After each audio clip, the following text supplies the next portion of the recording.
Caros amigos, tudo bem com vocês? Como sempre, eu espero que sim. Bem, embora eu tenha prometido ontem que iria fazer um vídeo com roteiro para subir hoje para o canal, né, com edição certinho, com o trabalho sempre esmerado do meu grande e fiel escudeiro Alexandre Gassen, bem, a correria de hoje acabou não me permitindo que fizesse dessa maneira. Então, vamos lá, vamos gravar um vídeo aqui, vamos falar aquilo que eu acredito que deva ser o assunto de hoje, tá? Falar um pouco sobre as penas aplicadas na dosimetria aos condenados, né? Agora condenados por tentativa de golpe de Estado, envolvendo todo o núcleo central da denominada trama golpista, tá? Que envolve Jair Messias Bolsonaro e todos os demais réus que fazem parte então desse núcleo central, tá bem? E vamos subir para o nosso querido YouTube e vendo o que vai dar, tá bem? Então, sem vinheta dessa vez, vamos logo falar sobre esse assunto e te dizer um pouquinho sobre o que eu penso com relação ao dia posterior à condenação, né? Tudo aquilo aquelas constatações que a gente pode fazer no after day, tá certo? Vamos lá então. Se você é novo aqui no canal, já aproveite, curte, compartilha, manda para aquele teu amigo que gosta de política e de políticos. Também aproveita e visita lá os outros conteúdos que eu tenho postado aqui no canal, e aí você vai entender um pouco do que eu estou falando e daquela que é a proposta aqui do canal, que é falar sobre política e políticos de uma forma mais objetiva, né? Se é que dá para ser objetivo em meio a uma ação da vida que é tão pragmática quanto a política, mas enfim, vamos lá. Tá bem, então, todos já sabem, obviamente, que após a dosimetria da pena, que aconteceu inclusive ontem, eu acreditei que aconteceriam hoje, como eu estava retornando de viagem, não, né, ali no trânsito fica mais difícil, fica ouvindo, mas não necessariamente acompanhando assim tudo em tempo real, e alguns percursos que eu fiz logo após o término da minha palestra eram locais onde não há internet. Ainda no Brasil a gente tem muitas rodovias sem cobertura de sinal de internet, né, por parte das operadoras, mas isso faz parte, é um trabalho que aos poucos vai sendo corrigido. Então não deu para acompanhar tudo em tempo real, e aí obviamente prestei uma informação de que a dosimetria da pena iria ocorrer hoje, quando na verdade ocorreu ontem mesmo, tá? E por conta disso, então, em razão da condenação, nós tivemos várias penas estabelecidas em favor daqueles que, dentro da sua participação, da sua individual participação, né, nos atos criminosos que foram assim definidos pela primeira turma do STF, tivemos a imposição das penas. E a pena maior, obviamente, vai para quem é definido como líder do grupo que intentou o golpe de Estado, também definido pelos votos dos ministros. Então, Jair Messias Bolsonaro foi condenado a pouco mais de 27 anos de prisão em razão da sua condição de líder da organização criminosa. E os demais, todos obtiveram penas inferiores.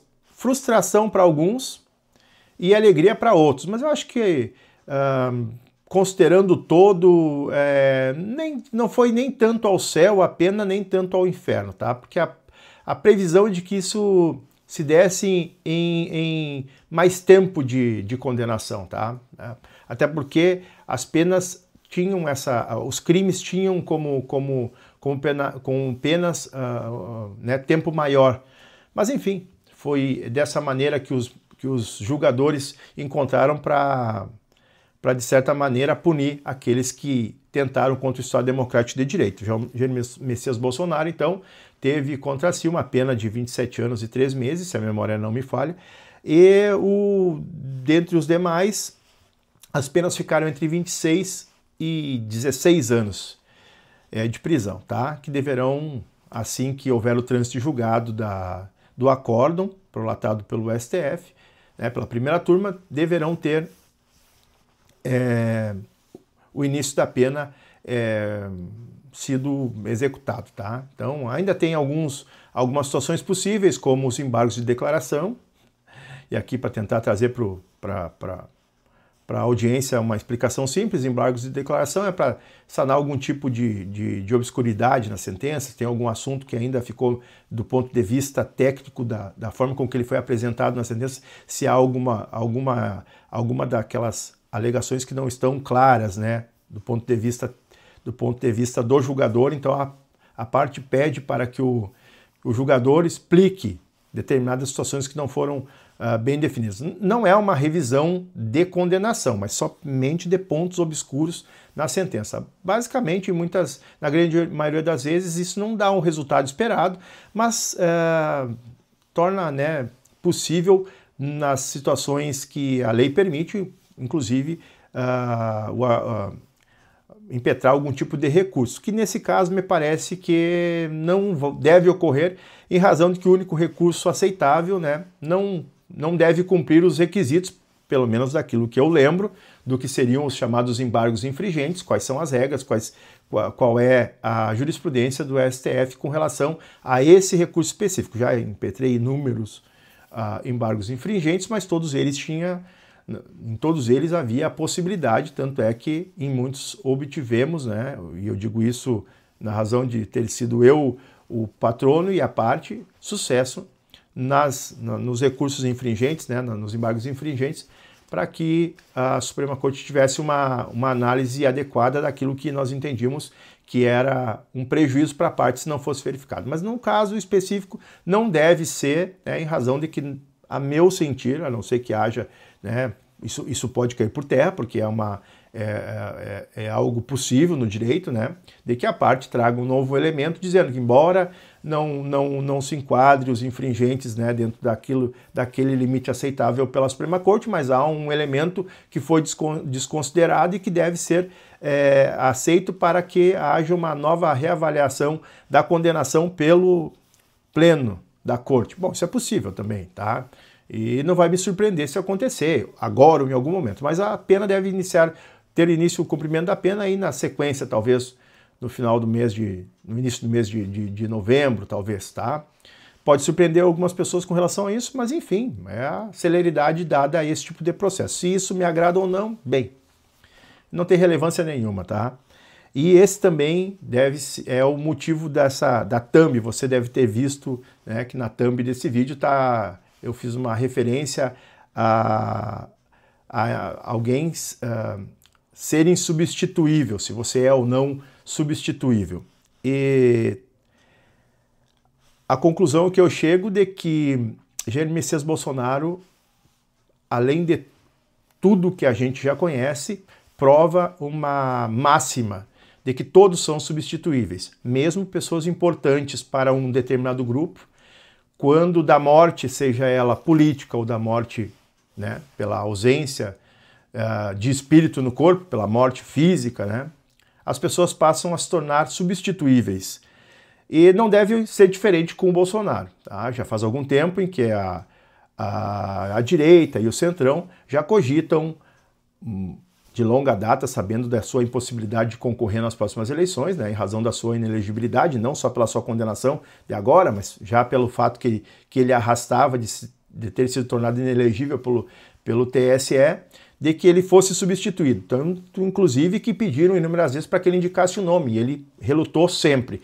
Mas me parece que a hora derradeira chegou, e a partir de agora, o after day, o dia seguinte, a condenação no STF em razão do fato de ter sido declarado líder de uma organização criminosa que atentou contra o Estado Democrático de Direito, me parece que a sentença é momentânea, né, se é que dá para dizer assim, uma sentença de morte política momentânea, vai pairar sobre a cabeça de Jair Bolsonaro, e a partir de agora, então, a direita deve trabalhar com o nome de Tarcísio de Freitas como sendo representante para tentar, né, nas eleições de 2026, buscar aí um lugar ao sol, já que o presidente Jair Messias Bolsonaro, né, não deve concorrer, acho pouco provável,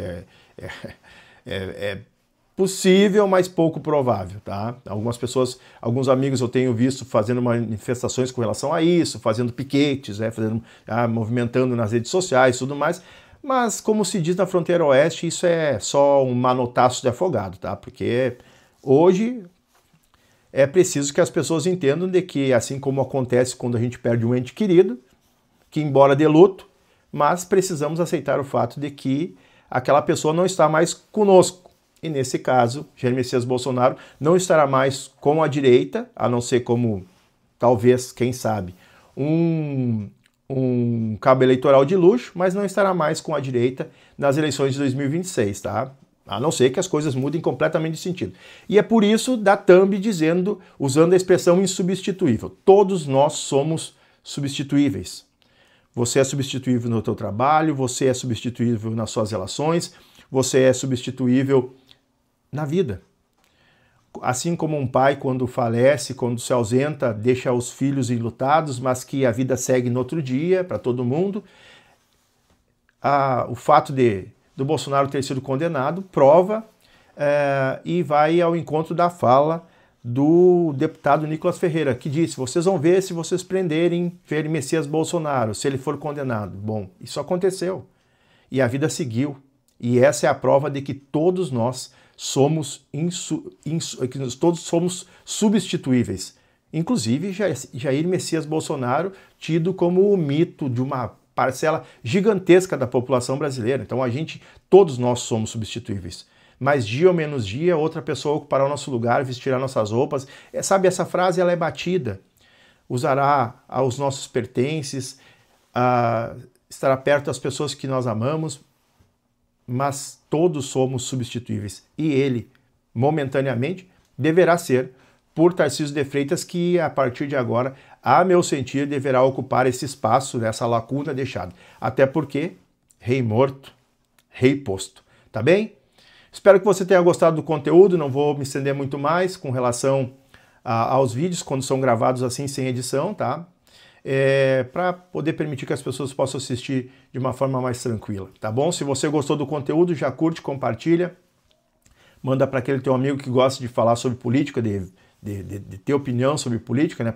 Todos nós gostamos de ter, mas lembra sempre que se você for se manifestar com relação ao assunto que eu abordei nesse vídeo, vá com calma, tá? Sempre tem uma criança ou outra assistindo, não seja mal educado, isso não tem relação com a política. O fato de poder falar o que a gente pensa dentro dos limites da lei, sem cometer nenhum crime, faz com que todos nós tenhamos, então, a possibilidade de continuar nos expressando, e isso é importante. Liberdade de expressão é usar a expressão de forma dentro daqueles ditames previstos pela lei, não do jeito que a gente bem entende. Não há lugar no mundo para o super sincero, nem dentro da lei, tá bem? Um grande abraço, até o próximo vídeo. Valeu!